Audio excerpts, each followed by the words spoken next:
Salut à tous les amis et bienvenue dans cette nouvelle vidéo du site Esprit Investisseur durant laquelle je vais vous donner 15 idées différentes d'achat-revente de biens immobiliers. Comme vous le savez, chaque investisseur, un moment ou un autre dans sa vie, va passer par l'achat-revente, que ce soit pour en faire une activité secondaire, une activité principale ou alors un petit achat-revente de temps à autre pour générer de la plus-value, que ce soit en résidence principale, secondaire, ou du coup en statut de marchand de biens si vous franchissez le pas. Et du coup, par rapport à ça, il n'y a pas qu'une seule méthode. Il n'y a pas simplement la méthode de acheter un appartement, refaire des travaux et le revendre. Vous allez le voir, il y a plein d'autres méthodes et la liste que je vais vous donner est non exhaustive. Elle va concerner uniquement les biens immobiliers eux-mêmes. À titre perso, je connais une personne dont le métier c'est de l'achat-revente de fonds de commerce par exemple. Okay, c'est un marchand de biens, il travaille sous le statut de marchand de biens, mais son but à lui, c'est d'acheter et revendre uniquement des fonds de commerce. Okay, donc vous voyez, on peut faire plein de choses avec l'achat-revente, plein d'achats-revente différents, okay, des projets différents. Aujourd'hui, je vais vous en donner une quinzaine, soit que j'ai déjà réalisé, ou soit mes élèves, mes partenaires, etc. ont déjà réalisé. Donc ce sont 15 méthodes validées et qui fonctionnent. Ok. Avant de commencer la vidéo, vous pouvez télécharger dans la description de cette vidéo une conférence en ligne sur les ventes aux enchères immobilières, tout le processus de A à Z, etc. C'est gratuit, vous avez le lien dans la description de cette vidéo. Aussi, j'ai oublié de préciser, cette vidéo se fera en deux parties car j'estime qu'il y a deux grands pôles dans l'achat-revente. Le premier pôle, c'est de profiter d'un problème résolvable lié au bien immobilier, c'est-à-dire que vous achetez le bien avec un problème que vous allez résoudre et le revendre sans ce problème.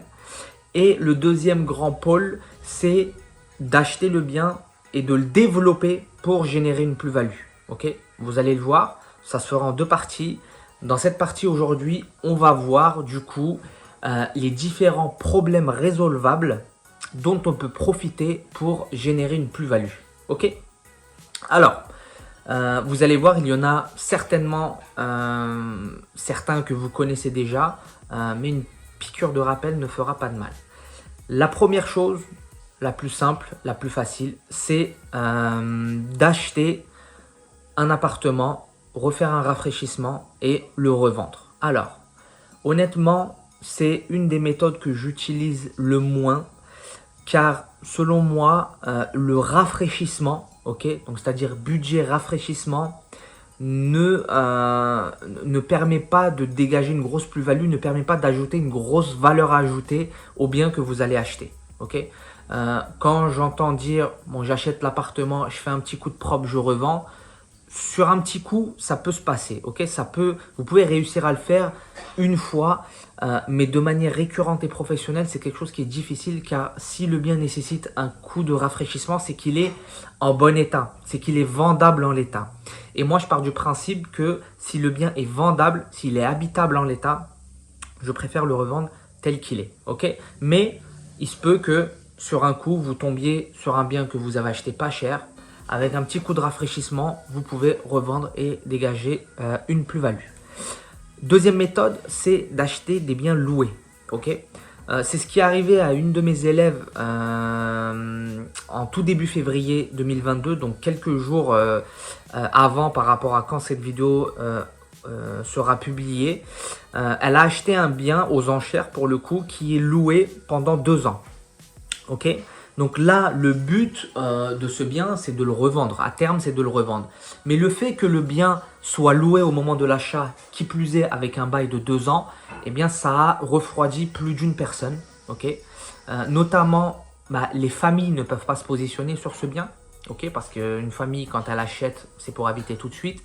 Un marchand de biens, un marchand de biens professionnel, voilà, il faut qu'il ait la patience pour attendre 2 ans. Mais marchand de biens professionnel, en général, on aime bien les opérations qui sont rapides. Mais pour donner un chiffre rapide, l'exemple en fait de ce bien, c'est un bien acheté 160 000 euros qui en vaut aujourd'hui 235 000 euros. 160 000 euros, c'est tout frais inclus, hein, frais de notaire, frais d'avocat, frais préalables, etc. Donc 160 000 euros, un bien qui en vaut 235 000, en sachant que pendant 2 ans, le bien, il y a des loyers qui vont tomber, eh bien, ça représente une belle plus-value quand le contexte nous convient. Okay, il se peut qu'à certaines personnes, ce contexte ne convienne pas. Le fait de devoir attendre 2 ans, etc. Mais c'est pour ça, cette vidéo, elle est faite aussi pour ça, pour donner un panel d'idées dont certains peuvent vous correspondre, dont certains peuvent vous intéresser. Okay, troisième méthode, c'est d'acheter un immeuble vide, le louer, okay, puis de le revendre en rentabilité. Et ça, j'ai un élève qui pratique cette méthode, notamment en province. Alors pour le coup, lui, il est aux alentours d'Avignon et où il y a beaucoup d'immeubles à vendre, des vieux immeubles, etc., des anciens immeubles à retaper, à refaire, où on dégage de belles plus-values. Okay, le prix d'achat est assez faible en général. Il achète des immeubles allant de 40 à 100 000 euros, pas plus. Où il arrive à sortir entre 4 et 6 logements. Okay, et chaque logement, alors on avait étudié un projet, mais chaque logement se loue en moyenne 400 euros. Et il arrive à proposer facilement ce projet derrière à 180 000 euros, 160, 180 jusqu'à 200 000 euros à des Parisiens ou à des gens qui viennent de grandes villes, etc., qui cherchent une rentabilité parce qu'il arrive à revendre, rénover à 10% de rentabilité et faire malgré tout une belle plus-value. Okay, donc ça peut être une méthode qui peut vous intéresser si vous êtes surtout dans des villes ou dans des secteurs où le prix du mètre carré est assez faible. Okay, quatrième méthode, eh bien, les biens occupés. Voilà, moi je fais des enchères, vous le savez. Les biens occupés, c'est la plupart des biens que je fais, les biens occupés ou squattés, où là, en réalité, dans la plupart des cas, on n'a même pas besoin ni de faire de travaux, ni d'améliorer, ni de développer le bien. Le simple fait de s'occuper de l'occupation, qui est déjà un gros travail, hein, mais libérer le bien de l'occupation, eh bien, ça nous rapporte en moyenne 33% de plus-value. Voilà, sans faire de travaux, ça peut durer plus ou moins longtemps, ça peut durer, libérer une occupation, ça peut se faire instantanément, c'est-à-dire en 2-3 jours, comme ça peut se faire, si jamais ça se passe mal, avec une procédure d'expulsion, etc., et que ça peut durer 1 an. Mais moi, je touche du bois, j'ai jamais eu à mener à bout une procédure d'expulsion parce qu'on arrive toujours à trouver un arrangement avec l'occupant pour qu'il libère le bien. Et du coup, à moindre frais, on arrive à récupérer le bien et dégager une plus-value. Okay, autre méthode, acheter des biens avec des permis de construire non achevés, des constructions non achevées du coup. Il y a un permis de construire qui a été déposé. Les travaux ont commencé mais n'ont jamais été terminés. Alors là, la procédure, elle est plus complexe que ce que ça en a l'air, c'est-à-dire simplement terminer les travaux. Non, bien souvent, quand on est dans ce cas-là, il se peut que le permis de construire soit obsolète, soit caduc, okay, parce que vous avez un délai au niveau des permis de construire, 3 ans, si je ne m'abuse, pour commencer les travaux et 4 ans pour terminer, un truc comme ça, ou 5 ans pour terminer. Écoutez, le chiffre exact, tapez-le sur Google, je l'avais recherché, je ne l'ai plus exactement là en tête, mais c'est quelque chose comme ça. Et il y a beaucoup de cas où les permis de construire sont obsolètes. Autre type de bien que vous pouvez acheter en vue de revendre, c'est les maisons abandonnées. Ça aussi, on en voit souvent, on en a fait plusieurs. C'est aussi parmi les biens que je préfère parce que souvent les maisons abandonnées, on a le jardin qui est devenu une forêt.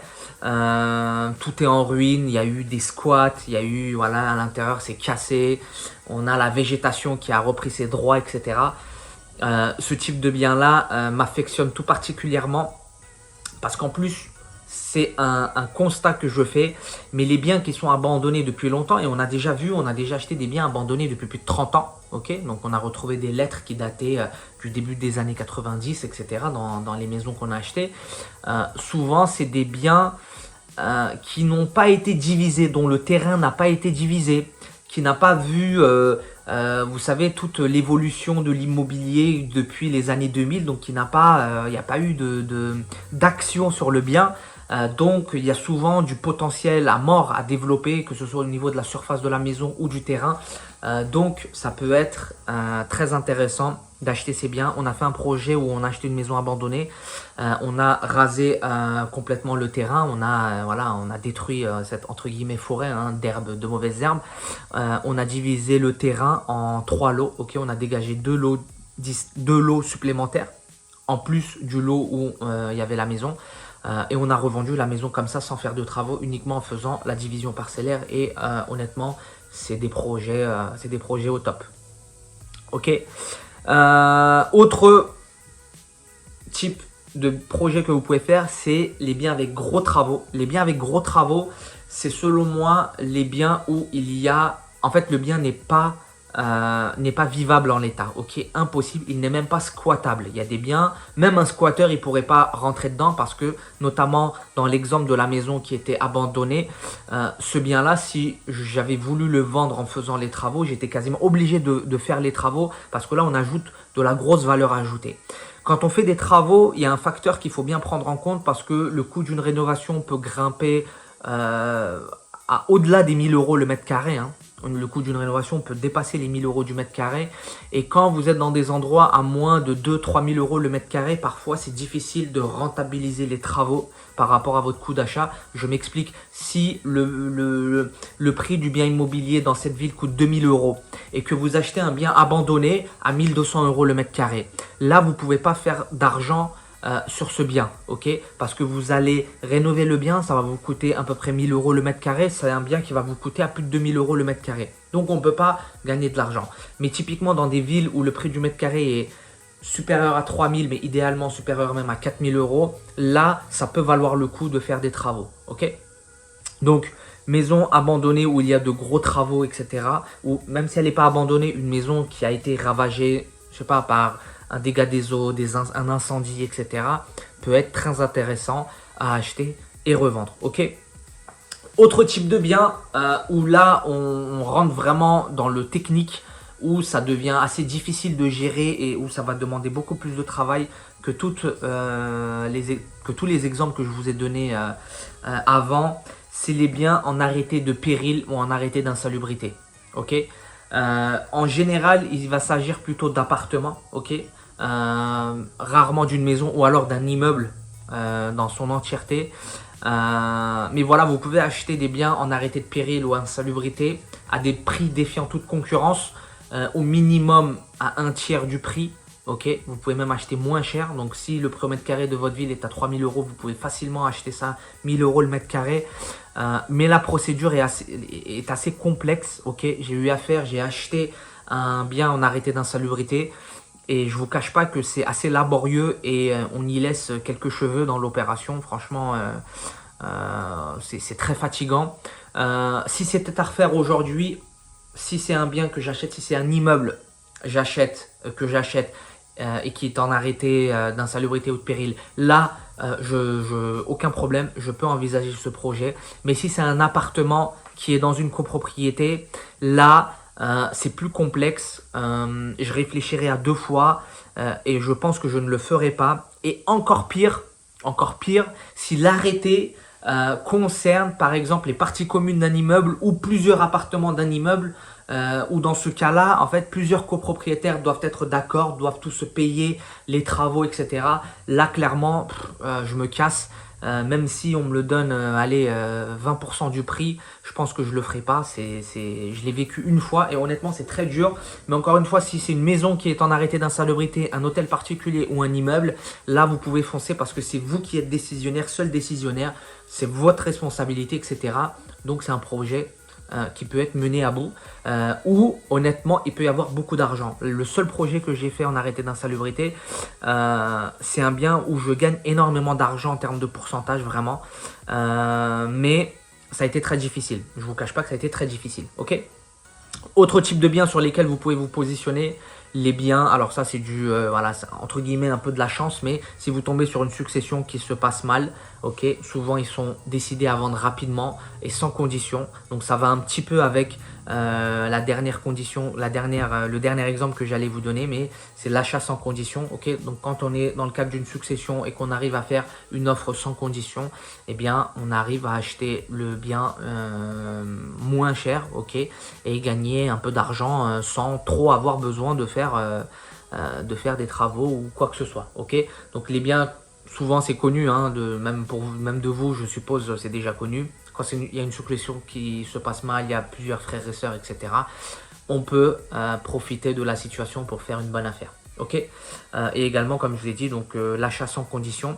Et si je dois donner un dernier conseil, une dernière idée, méthode d'achat-revente, mais encore une fois, cela va de soi, hein, je pense que vous le savez aussi, mais c'est la rapidité. Ok, si vous êtes sur le bon coin tous les jours, plusieurs fois par jour, bien, les bonnes affaires, vous serez les premiers à pouvoir en bénéficier. Et c'est quelque chose qu'il ne faut pas négliger, honnêtement, qu'il ne faut pas négliger, parce que ça peut rapporter aussi beaucoup d'argent.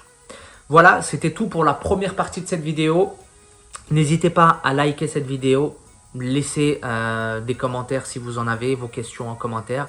N'hésitez pas à vous abonner à la chaîne. Si vous avez des questions, posez-les sur les commentaires, j'y réponds personnellement. Et moi, je vous dis à bientôt pour l'épisode numéro 2. Allez, salut à tous, ciao ciao.